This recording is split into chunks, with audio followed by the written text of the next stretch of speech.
Buwan. Dito po kami mag-interview sa inyo upang malaman kung anong mga katangian bilang isang mabuting leader. Una po sa lahat, ano pong pangalan niyo? Barangay Captain Leader. Ano po, paano po kayo, saan po kayo nakatira? Barangay Talon, sa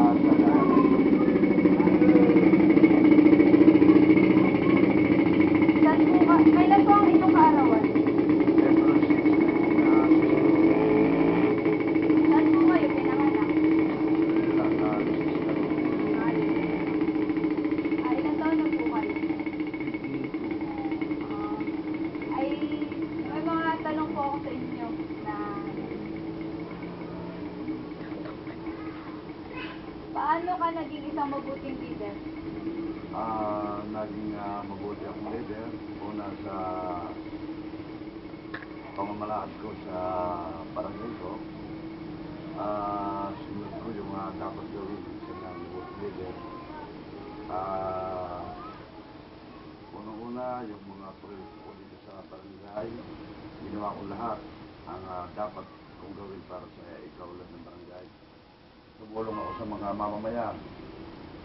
Ganun din sa unang-una sa mga magsasaka at mga mangisda. Suporta para sa kanila ang ginampanan ko. Ano ang iyong mga katangian sa pagiging isang leader? Katangian ko,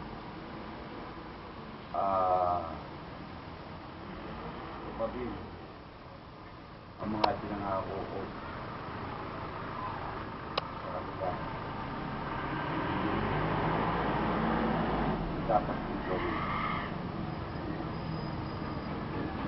Sa tingin mo, ikaw ba ay isang mabuting leader? Mabuti akong leader. Una na mabuti akong leader dahil una, nagtapos ako ng termino bilang kagawad sa loob ng 13 taon. At nanungkula ako bilang barangay captain sa loob ng 6 na taon. Ano po ang inyong mga tungkulin at responsibilidad sa pagiging leader? Tungkulin ko bilang isang leader, bigyan ng katuparan kung ano ba ang mga pangangailangan ng mga tao dito sa barangay. Sa mga iyong nagawa, anong iyong maipagmamalaki? May pagmalag ko bilang sa aking mga nagawa. Unang-una yung mga pinagawa ko mga farm to market road.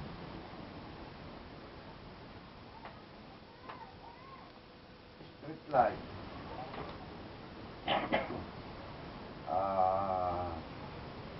Napaganda ko din ang aming pier bilang atraksyon sa mga turista dito sa aming barangay. Meron po ba kayong iniidolong leader? Sa ngayon, ang iniidolo kong leader ay ang aming butihing mayor. Sino po yun? Mayor Boyet Masila. Bakit po siya ang inyong iniidolo? Iniidolo ko siya sapagkat sabi nga niya ay kapartner. Partner ng siya ang kapartner ng mga tao. Ang lahat na iniisip niya ay kagalingan pa lahat. Paano ka naging leader? Siguro naging leader ako sa mga pinakita ko na magaganda dito sa aming barangay. Paano mo mailalahad kung paano ka naging isang o paano ang estilo mo sa pagiging leader? Estilo ko sa pagiging leader, una ginagawang ko, una pakikisama,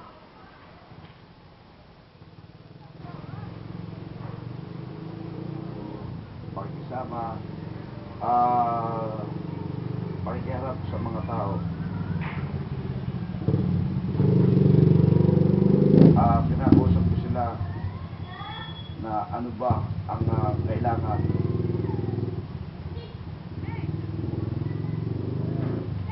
dito sa ating barangay para magmuunlad,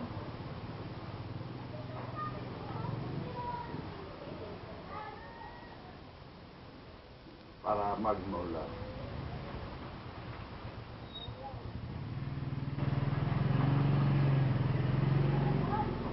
Yun lang po. Salamat po. Okay.